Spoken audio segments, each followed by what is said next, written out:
कभी नोटिस किया जब तुम अपनी फिंगर्स, नेक या नीज मूव करते हो तो क्रैक क्रैक साउंड आती है? एक्चुअली ये हड्डियां टूटने की आवाज नहीं होती।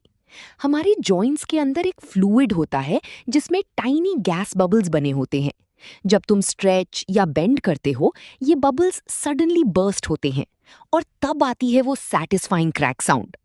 और good news, normal cracking usually harmful नहीं होती। बस अगर पेन या स्वेलिंग हो तब डॉक्टर को दिखाना चाहिए।